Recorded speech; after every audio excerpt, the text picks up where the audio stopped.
Hey everyone, welcome back with Bean O'Mac, where today I thought it would be cool to analyze some of the Aki game intros and see some details that maybe not too many people spot. The intros got progressively bigger and better, so hopefully you'll see some spots you had no idea about. Today we're going to focus on WWF WrestleMania 2000. Let's get into it. Right off the bat with WrestleMania 2000 is The Rock's face is animated. The only animated face in this game and the first in the series as a whole. Also, it seems to be a separate entity, since even if you change the People's Champion's appearance, his face in this intro is plastered over the existing Rock face. GM Spectre rectified this by removing The Rock altogether in his WCW Saturday Night ROM hack. In the next scene, Triple H is missing his water bottle. Next, we see Stone Cold walking towards the screen, and you get a better look at the background, which has both The Rock and Stone Cold Steve Austin and the words 2000 and WrestleMania, which is trademarked. Then Kane stares down Chyna, who has betrayed him in early 1999. Next, Triple H pedigrees Road Dogg, but we can see their arms are pretty messed up for a frame. Triple H looks like he's ready to do the Cobra instead of the pedigree. Stone Cold starts running towards Triple H, who doesn't seem to notice. Also, Chyna and Triple H switch sides from earlier. Finally in the scene, Triple H is once again missing his water bottle despite doing his entrance animation. Stone Cold punches Triple H and then delivers a stunner in the Raw stage. During the first transition though, we can see Stone Cold's model is contorted in an unnatural way. This time they're on the actual entryway that's only usually in entrances. I understand why you couldn't have this in Revenge, but I always wondered why Aki didn't allow you to fight on the stage until WWF No Mercy. I'm also surprised that there isn't a mod that allows this either, but it's probably more trouble than it's worth, I'm sure. Mankind assaults Al Snow with a running chair shot that transitions into Billy Gunn doing a body splash to Jeff Jarrett in the corner. I gotta say, that jump is pretty impressive coming all the way from the middle of the ring. Billy delivers a famouser to Jeff and we get a transition to X-Pac and Road Dogg, who were the only two carrying on the DX name during the summer of 1999. For a split second, you can see these two load before the stage does. The next scene is of Al Snow, who for a split second still has the green DX shoe on him. Head 2000 flies behind him on a new background featuring The Rock and Stone Cold, again but in blue. Shamrock belly to belly Steve Blackman, who was paid by Vince McMahon to take out Ken. Then Road Dogg shake, rattle, and rolls Billy Gunn while Doggy Style goes across the screen.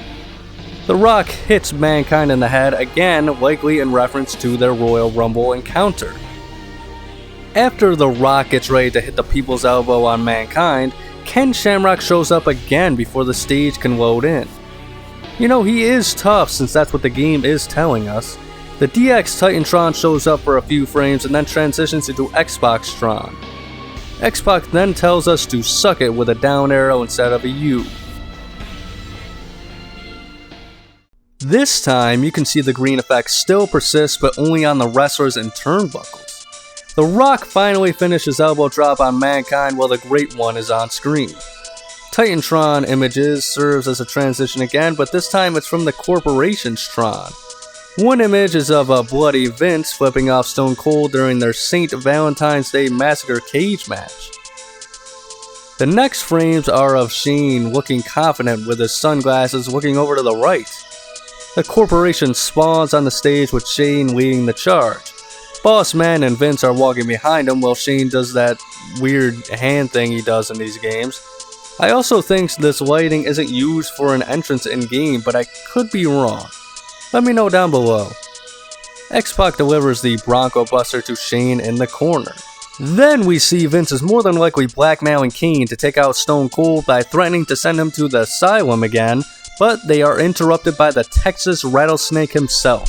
I think Vince or Kane's animations in the scene aren't even used again in any of the Aki games.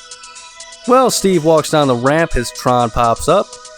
Kane activates his pyro while Tortured Soul flashes the screen. Here is a cool red silhouette of the Ministry of Darkness. Undertaker, Paul Bearer, and Viscera make their way down the Survivor Series stage. This is the first arena to show up in the intro besides Raw is War. Lord of Darkness pops up on screen while Taker does his arm raising thing. It fades into the next shot, which is Kane doing his flying clothesline off the top rope into Stone Cold while they're trapped inside the steel cage. This might just be an emulator issue, but I noticed around this time that certain animations were looping. You can see here that Kane is back in the air briefly and gets ready to jump while Stone Cold pops back up. Mankind gets Mr. Sacco ready for an unsuspecting boss man. Then in the next shot, D-Lo gives Jeff Jarrett the sky high. Man, Jeff just can't catch a break in this intro. Once again, you can see the animation restart for some reason though. D-Lo celebrates with a taunt, and I gotta say, this scene is the most clear example that something isn't right as it repeats again while shifting D-Lo Brown's position. Shane thinks it's a good idea to get in The Rock's face while trapped in the steel cage. Rock does not seem to be taking his attitude though. The Brood then rise up from the stage surrounding by fire. It's quite a tease though, since you can only have 2 at a time during an entrance. Edge seems to have Gangrel's entryway taunt for some reason though. Blue Meanie hangs out in the corner by himself a second before Road Dogg pops into existence to capitalize with some DX punches. Truly, anything can happen in the World Wrestling Federation. Undertaker and Kane's Inferno match is recreated in this scene where Taker drops the old school back club onto Kane. A nice touch changing Taker's outfit too. Then Stone Cold runs straight into Taker's boot, likely knocking him out. Undertaker is going over everyone here. The next scene has Undertaker tombstoning The Rock while Paul Bearer and Vince gush outside the ring. The final scene in this part of the intro shows Taker celebrating while Test is clutching the back of his head while laying on the ground. Paul Bearer holds back Stephanie McMahon and it looks so goofy. I love it. It appears that the ring is surrounded by fire once again. Well, cool, this scene convinced a bunch of kids when the game first came out that the Inferno match was somehow a secret unlockable match type. Even today I see people asking me if this is possible. Even in this scene, you can see the fire isn't actually around the ring, but just in the foreground. Pretty clever use of resources and camera manipulation if I say so myself. By the way, if you want to see what the Inferno match would look like in this game, I do have a link to a GameShark created version below in the description. To start off the next section, we get a view of the Raw stage before some pyro goes off. Suddenly, Stone Cold storms the ring to take down Paul Bearer, Viscera, and Vince McMahon. Toughest SOB drops from the sky while Stone Cold gets in Vince's face, who is now in the ring for some reason. A Rose blossoms and Val Venus shows up in the ring to pose. The Godfather's Tron appears on screen before the Hoes end up on the Raw stage with the Godfather and they all dance. We get some green neon light WWF signs on all 4 corners of the screen. PMS show up after some frames of their Tron plays. Jeff Jarrett then shows off Deborah, not getting his butt kicked for once. Blue Meanie goes on stage to pose, but then immediately is shown to be underneath Val Venus while he is grinding. I can't help but notice that Meanie seems to be enjoying himself just a little bit. Tori has to walk out to get a better view of this action, and Sexy springs out from the right side. Big Show finally appears, pink, before the screen sprays Showstopper while he taunts. Big Show tosses X-Pac, who tried to climb out of the steel cage. Stone Cold pounces on the Brahma Bull and opens up a can of whoop ass on him. D-Lo Brown hits Midian with a low down frog splash. Kane chokeslams Undertaker. Jeff Jarrett then makes a full turnaround here when he hits Ken Shamrock with a guitar shot. Stone Cold hits the stunner on Taker. The Big Shot Hardcore Holly escapes the cage while Kane tries in vain to shake him off. Bradshaw holds Jeff Hardy in the air until Farouk is done with his bathroom break. Farouk then instant transmissions to help Bradshaw finish the powerbomb.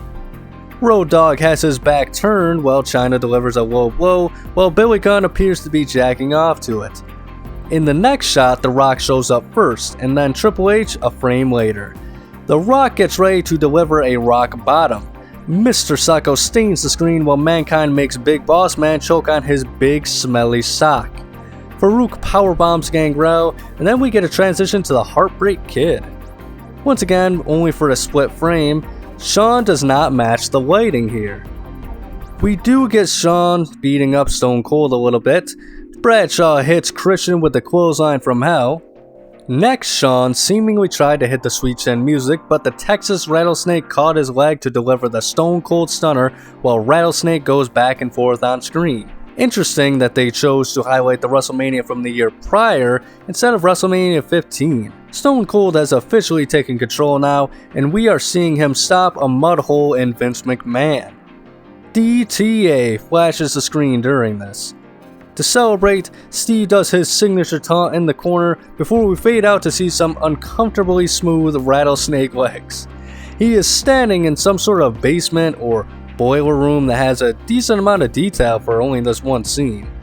Unfortunately, it looks like Steve's only exit is blocked by fire, but he doesn't give a damn and walks right through the flames. Even though they created this very small room for this scene, it makes me wonder if they could have done backstage areas in this game. Likely not planned though, unfortunately, but maybe they did consider this. The final scene is of The Rock, Big Show, Ken Shamrock, and Kane walking towards the screen on the WrestleMania stage. An explosion erupts at the side of the stage, and Stone Cold appears walking towards the screen as well. I don't know what it is for sure, but I think you can see that they teleported Stone Cold behind the stage for a second because you can see what looks like a small part of his face for a few frames on the right corner. At the end, there is an explosion that then reveals the title screen. Well, that's all for today. Hopefully y'all found this interesting. Let me know down below what you thought of this concept.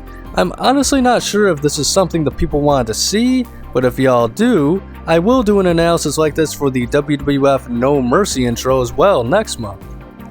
I figured I'd give this series a shot since I found a lot of this when creating my outro. We got to see some contorted bodies, miscolored textures, maybe some wrestlers you didn't notice due to the fast transitions, a little bit of goofiness really.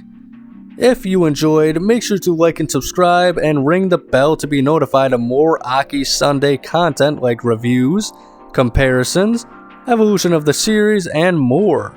Above all else though, please remember to have a nice day.